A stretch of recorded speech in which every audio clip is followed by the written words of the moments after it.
Зохиолч Дэ Мөнхбаатар. Эцэг өгүүлэлэг. Бадмаа машинд ороод хамгийн тохилог суудал дээр урагшаа харан суужээ. Буурал аав нь хот руу хөдлөх жолоочийн гадаа үрээр шахуу ирж уг суудлыг сахиж мансаар охиноо тухлуулсан билээ. Урагшаа харсан зөөлөн суудал чигдэн суусан охин нь замын уртад алжааж ядрах нь арай бага байх биз гэж бодоод дэмэд тайвширчээ. Буурал аава, та хараа, гадаа их хүйтэн байна. Та даарчхан шүү дээ. Машин удахгүй хөдлөх биз? Би ингээд л явчих юм. Гэхэд дэмэд тэсөөр хариулт өгөв. Миний охин очоод 3 хайрцагтай юм нэг цүнхтэйг авч буухаа мартуу зай. 4 ширхэг бүндгэр шүү гэж эрхий хурууга лав нуглан 4 моног хурууга гоцойлгов. Залуу халуун наснаасаа эхлэн хар бүр ажилд нухлагдан эгэл амьдралын шуурган дунд бидэрч ирсэн тэр өвгний гарынхан нарс үрчиж хорчигоод хөгс удснууд нь гүрэлцэн харагдаж байлаа. Дэмэд газар дээр заяасан ганц зэ охиноо гэдэс затгалан мөр бүтэн өсгөх гэж хаад харалцсан газартаа юу олдсноо хийж зүтгүүлсээр 18 хүргээд хот хүрээ рүү эрдэм соёлын мөр хөөлөгөөр өдөж буйн энэ юм аа. Намрын усан борооны дараа тэнгэр цэлмээд хүйтэн салхинд жиндүүлэн үлээсэн уйтай шаргал өдөр сумын төвийн хоршооны үүдэнд суудлын тэрэг тойрон 13 хүн бүртэлцэн харагдана. Хөх ягаан улаан торгон дээлтэй авгаачуулын дунд гандуу саарал тэрлэгтэй дэмэд өгөн ганцаараа холхон цэсгэс дунд татгсан бургас гадас шиг шомбойн харагдах ажаа. Тэрээр машин хөөдлөхийг хүлээсэн. Хойгуур урдуур холхонгоо доогуур тонгоон өлийгөөд дугуур хүчтэй өшөглөж хийг шалгав. Өчигдөр орой дуугаа сайн хийлсэн. Одоо санаа зовлтгүй дээ дэмэдгүй. Гэх жолоочийн дуунаараа дэрэгдэн очоод цонхны шилийг доошлуулангаа Бадмаагийн хөргөж өгөх айл дамбын гүүрнээс холгүй шүү. Гэхэд жолооч залуу ойлгосон. Та санаа зовлтгүй. Би Бадмааг хөргөж өгөөд танир утасна гэв. Дэмэд машины урдуур тойрч зорчигчдын хаалган дээр ирэнгүүт охиныхоо өмссөн ботинк руу харснаа тэвдэн сандарч хүй охин минь наад гутлаа тайл. Хот руу дөхөж очиод өмс. Одоо түрийтэй гутлаа угалчих. Гэхэд Бадмаа хайрцагтай ачааны араар хөлөө нууснаа нүүр нь менчийн тонгоогоод гутлаа сольж эхлэв. Удалгүй машин хөдлөлөө. Бадмаа буурал авдаа тухай өгч хүнсүүлээд суудал дээрээ суухад дэмэд хаалганд түрэгдэн салбагнаж гүйсээр хоцров. Өвгөн ханцууга хоош нь эргүүлээд тахир тохоогоо өөр рүүгээ шургуулan гэлгар ууттай сүү гаргаж ирлээ. Цайны том халгуун дээр гоожулан дүүргээд машины араас өргөв. Дараа нь халбгаа өөртлөн гэлгар ууттай сүүгээ тэр чигээр нь цацчихав. Буурал аавыгаа цонхоор харцуулсан Бадмаа тачигнтал хөхрөн. Буураа аав сандрахтаа ууттай сүүгээ тэр чигээр нь цацчихлаа гэхэд хэн нэгэн. За тэгвэл бид ч аян замдаа алжаалгуусаа явж хүрэхэндээ гэхэн сонсогдов. Хар нэлхаараа дэмэд өвгний өвөр дээр эрхэлж өссөн Бадмаа том хүн болж хот хүрээ рүү жигүүр дэлгэн явж байгаадаа сэтгэлэн догдловч хөөх хөгшин аавыгаа өрөвдөн сэтгэл хоргодон нөлөм сунган явлаа. Буурал аав минь өвлийн түлшээ сайн бацааж чадаагүй байгаа шүү дээ. Гэрээ дулаалж давхарлахтаа ун тооноо угаахаа мэдэхгүй л бахта. Орой эрэгт нь халуун хоол цайч үгүй. Гэр хүйтэн яанда гэгчлэн төмөн зүйлийг бодсоор байв.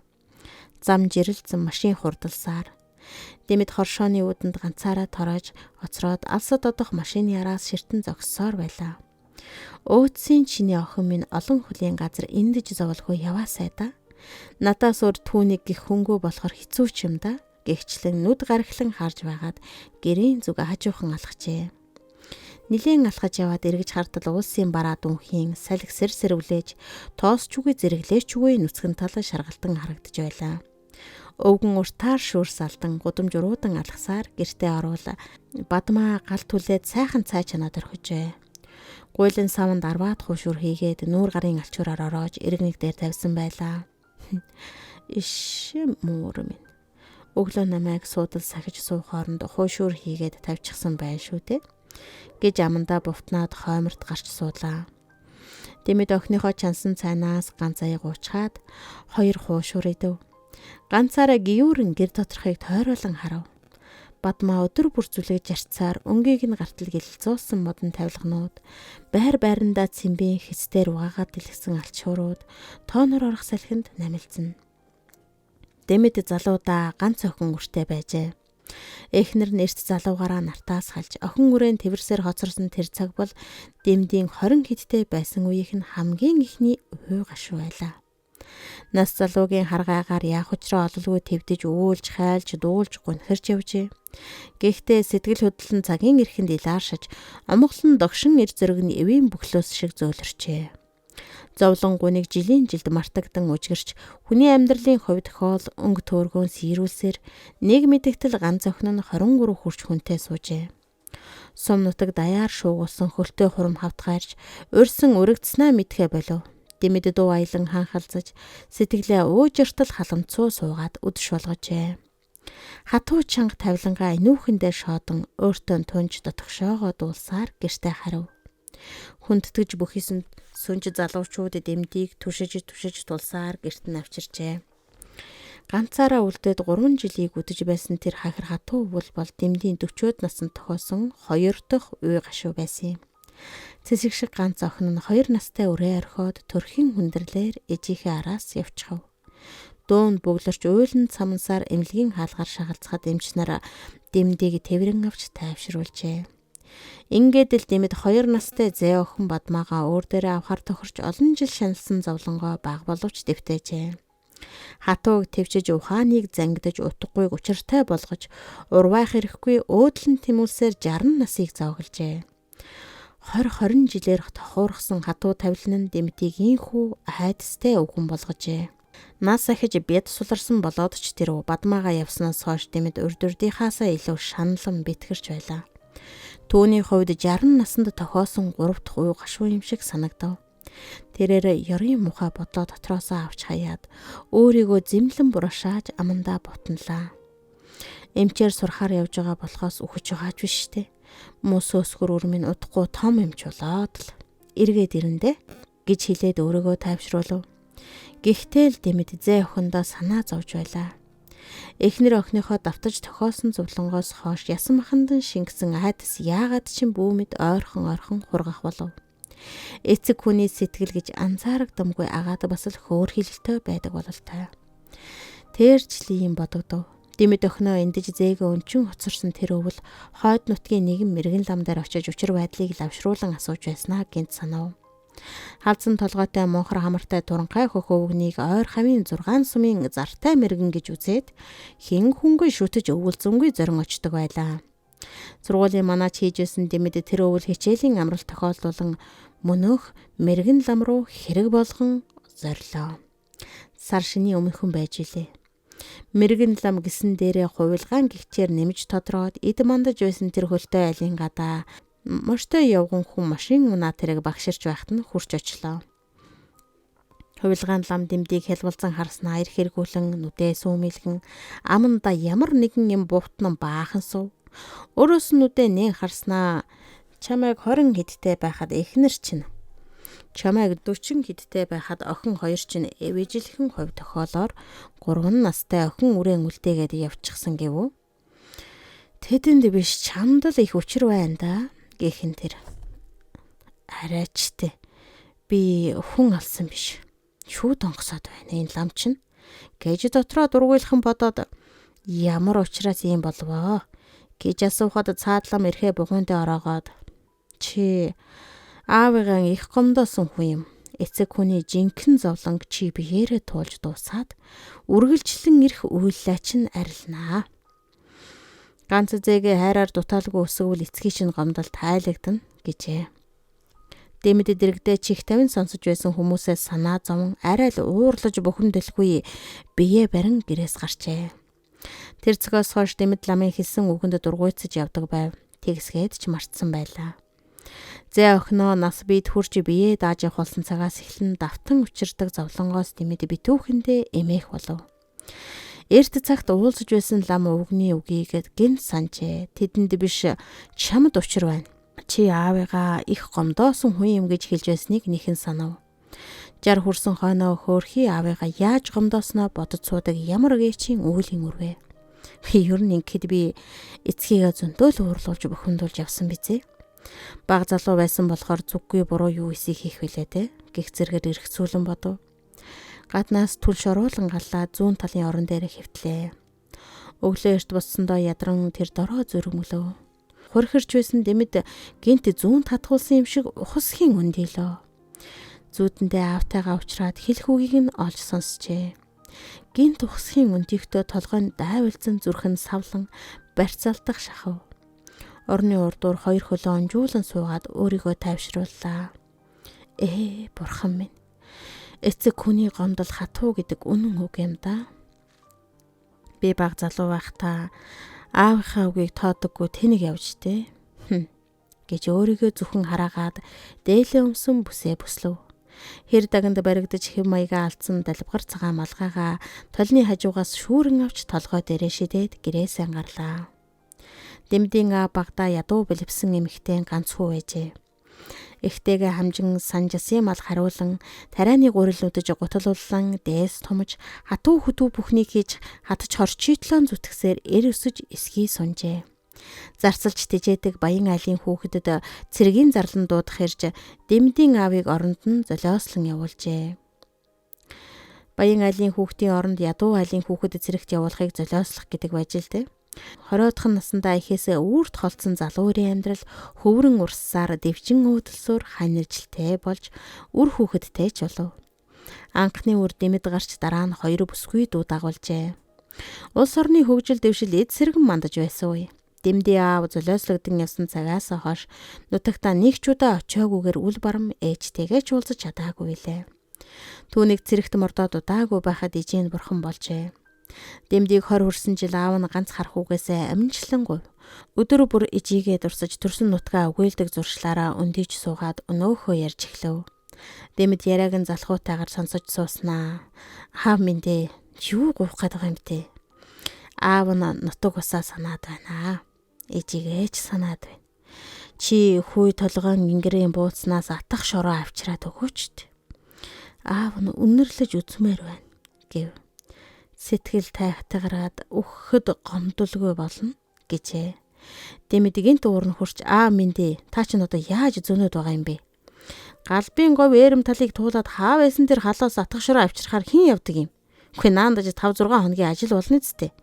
Гэхэд аавынх нь цээлхэр хөхнүүднээс гал унтран доошоо тонгойж үг хэлэлгүй буруу харан хэвтжээ. Эхэн Дэмдийг зэмлсэн харцаар муухай харахад тэрээр ухасхийн гэрээс гарчээ. Аавын хэлсэн үг сэтгэлийн мухартан санагдаад л байлаа. Маргааш нь Дэмэд гинт ээжтэй ингэж хэлв. Аав зөнөд бүр хачин болчихжээ. Юу нь болохоо байсан гэж шороо бууц хүсэж байдаг байна. Гэхдээ би маргааш мордъё доо. Хүй толгойг их чиг нь олох ч юм уу, гүү ч юм уу, бүү мэд гэв. Ээж нь хүүрүүгөө баярлан харснаа. Нутгийн захаар ороод л очихоор хүмүүс андахгүй. Өөр талд нь хүрээний төр байдаг гэсэн. Аавынхаа ярьдаг байсан үгсийг сайн бод. Нүдэнд харагдтал ярьдаг хүн шүү дээ. Гэхэд Дэмэд юу ч хэлсэнгүй. 2 хоногийн дараа Дэмэд аав руу ойртон суугаад та сайн сууж байгаарэ. Би хүй толгойд очиход ирье. Гэхэд аавынх нь нүдэнд итгэл найдварын оч гэрэлтэн өндийн суугаад толгойн өөр дээр зэрэгцээ зуурсан 3 хөх чулуу бий. Их том. Тэр том чулууны өмнөмөртөл би мэндэлсэн юм гинлээ. 60 хүрсэн ганц хөх өвгөн ийхүү зүүдэн татгуулсан мэт ухасхийн босоод гэрээс гарчээ. Дэмэд хаалгаар ухасхийн гартал далбин цагаан малгайн салхинд хийсэн өнөв. Тэрээр малгайгаа шүүрэн авч хаалгаа хаагаад хашаанаас гарлаа. Араас дагсан хөгшин банхраа буцааж хөөгөөд хаалганы доороос жижиг чулуугаар даран твхтэв. Өвгөн гудамж өгсөн маажганлаа. Дэмэд амьсгаа даран тайвшран зогсноо. Өврөө удал 500 төгрөг гаргаж тракторын жолооч Пэлжэд сарвав. Пэлжээ удаан гуйлгасангүй. Нөөдөр өглөө эрт хөдлөе гэв. 2 өдөр зогсолтгүй дахиулсаар хүй толгойн ингэрт ирлээ. Хөл гарн чинэрч бадаарсан Дэмэд кабинаас зүүгдэн буугаад хөх бууцны хормоо руу ганвалзан алхав. Тэрээр цуврсан 3 улаан хадны нөмөрт ирээд хоолой зангируулан аав минь дээ гэж хэлээд лагхийн суулаа. Айсын салхисвэлзэн нүднээс урсах нулимсыг хаглан өрчгөрт газарт нь хээлэн наадлаа. Дэмэд дээлийнхээ ханцуугаар нүрээ шувтраад Пэлжээгээс нулимсаа нув. Пэлжээ түүнийг анзаарах ч сөхөөгүй тракторынхаа хамрыг нээн өндөлзөж тонголзож байгаа харагдлаа. Дэмэд алсын бараа ширтэн суугаад эцэг өвгдийнхөө ариун дагшин газрыг шүтэн биширч мөргөн сүжиглэв. Тэр урд руу өнөртний хүрээний төр харагдлаа. Алсад бараан цусмын адуу давхилдаж хөндийн захад 2 гэрийн утаа тэнгэрт цойлон харагдаж байлаа. Дэмэд даавн уут гарган түнхэд ирсний хажуугийн товгороос хідэн атга шороо хийгээд амыг нь чивчэртэл уйж өөртөө хийлээ. Бэлжээ Дэмэд хоёр буцах замдаа бараг 5 хоног. Гэртээ ирсэн Дэмэд хэсэг амарч авлаа. Тракторын дуу чихэнд нь хоногшин толгойн дүүнгэнж хөшиж махисан нуруунаас салж унах шахан ядарч сүлтээд өдөржин хэвтв. Удалгүй намрын сэрүү чангарч анхны цас унд хаасвартан Дэмэд арц хүж сүү хадаг өнөөх утаа шороогоо хүртлэн эцгийнхээ газар руу явжээ. Торгон хилийн Баатар Эрсийн хөшөөг өнгөрөөгд нилээн явж байснаа нэгэн дэр чулууны өмнө очиод сүү өргөн арц уугуулж борог өвсөн дээр хадгаа дэлгэн тавилаа. Амьд зэрүүн байхад ч атгахын шороо авчраад сэтгэлийгт нь онгойтол өнөрлүүлчихэж чадаагүй. Хойрог хуугээ өршөө. Одоо та төрсөн нутагтаа очисон гэж бодоорой. Таныг дагуулад нутгийн зүгт зориогүй тэнэг хүүгэн өршөө. Та минь нутагтаа очиод төрсөн бизээ. Нүдэнд нь нулимс торвч уйлсангүй. Бие барин бөхтөлцөөр амандаа бовтонсаар л байв. Өөрийнхөө нүглийг намжлан дахин гуйж өршөөл нэгүсэл хүссээр тэрээр орой наран жаргахаас уртан гэрийн зүг буцлаа. Цээлийн удам хүндийд ганц морьтой хүн торойсоор сумын төрөө дөхөж байгаа нь намрын гандмал талд илхэн харагдана. Ингүү уужим хүндий дээгүр игнэгт манхан үс дээшээ цойлон нилийжээ. Усан шаргал үүл сүр бараа нүмер түшиг агуу ихийг илтгэх мэт орчныг нэлдээ бүрхэн сүглийн харагдана. Бадмаа оюутны амралтаараа ирж буцаар буурал автайгаа эрхэлж нэлхарсаар 5 зунийг өнгөрөв. Би биенээ эмтэлж үтсэн 5 намрыг өнгөрөв. Дүн өвлийн жавартаа санаж битгэрсэн 5 өвлийг өнгөрөв. Уулзахын тохиол хүлээн хоног тоолсон 5 хаврыг өнгөрөв. Цаг хугацааг сахилан өнгөрөөж эцэст нь сумандаа их хэмчээр томилогдсон ирлээ. Дэмэд өвгний наран гарч хөлн хөнгөрөн баяр хөөр салгив. Өнгөрүүлж илээсэн хүнд амьдралын зам түүний өтөл насны босхон дээр сургамж хайрлан сэтгэлийн далд зовлонг бүрэн эдгэжээ. Одоо Дэмэд юунд санаа зовхгүйгээр үрд жарган суух болов. Тэрээр нэг өдөр Бадмаада хандан залуу байхдаа эцгийгээ хуурч мэхэлснээс болж миний амьдрал өөдөлж дэвжсэнгүй те. Амжилтлан гуйсан атах шороог нь авчираад өгчхөлгүй аймаг яваад буцахдаа гэрийн гаднаас уутаад үргээд орж билээ. Яаж тэгэж хөөхий аавыгаа хуурч чадав да гэж халаглан шогширсноо санаа алдаад чамайг анх оюутан болоод явдаг тэр намар пилжээ жолоочтой яваад аавынхаа төрсөн нутгийн шороог авчираад газар дээр нь тойруулан асгасан. Одоо та бүхний цаашдын амьдрал алзахгүй гэд цэмбитэл уужран цайгаан уучсав. Бадмаа нэмсэглээд үр хүүхдээ харааж зүгтэг ямар эцэг байх вүлээ те. Буурал аав минь гэхэд Дэмэд. Гэхдээ л эцгийгээ гомдож болохгүй шүү. Аливаа үйлс замнал бүхэн цаанаа л учир сүлбэтэй. Нарийн холбоотой байдаг байлгүй те. Гэхэд Бадмаа тийм ээ таны зөв гэлээ. Эцэг хүний бодол амьдралын босго юм. Эцэг хүн хүүхдээсээ баг бөгөөд агуу учиртай зүйлийг хүсдэг ажээ. Аав минь, хүү минь